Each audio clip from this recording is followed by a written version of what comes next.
प्रणाम दोस्तों।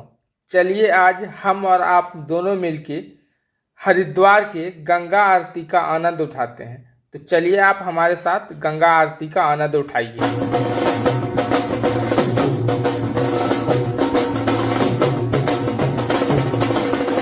यहाँ पे गंगा आरती का जो दृश्य रहता है वो बहुत मनोरम दृश्य रहता है, बहुत मनोरम दृश्य रहता है। अगर शाम के समय में आप यहाँ पे गंगा आरती देखेंगे तो आपका दिल पूर्णतः प्रफुल्लित हो जाएगा।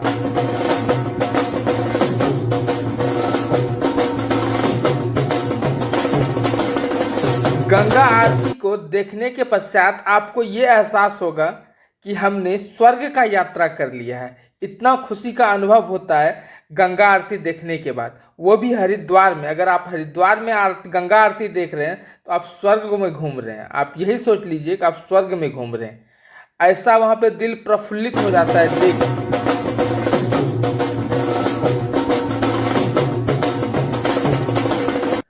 और कहा जाता है कि हरिद्वार का गंगा आरती देखना और भगवान विष्णु का दर्शन करना दोनों बराबर है, दोनों का बराबर पुण्य है। अगर आप हरिद्वार में गंगा आरती देख रहे हैं या भगवान विष्णु का दर्शन कर रहे हैं तो दोनों में समान पुण्य का प्राप्ति होता है।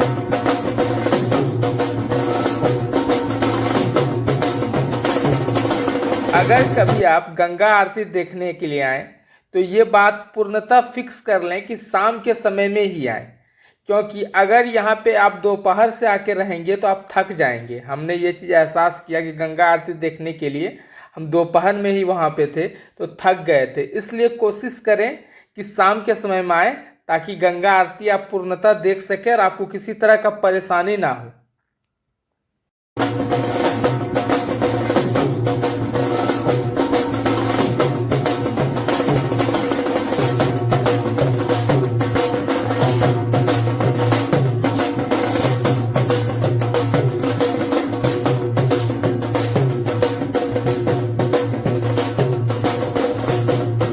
हरिद्वार जो है वो भगवान विष्णु यानी कि भगवान हरि से मिलने का द्वार है।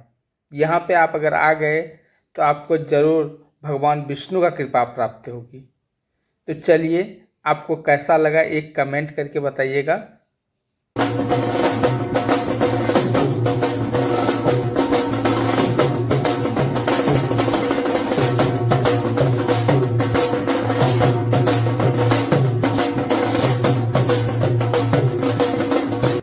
प्रणाम दोस्तों, आप लोगों ने हमारा बहुत हद से ज़्यादा सपोर्ट किया, तभी हम आज यहाँ तक पहुँच सके हैं। इतने सपोर्ट के लिए आपका धन्यवाद।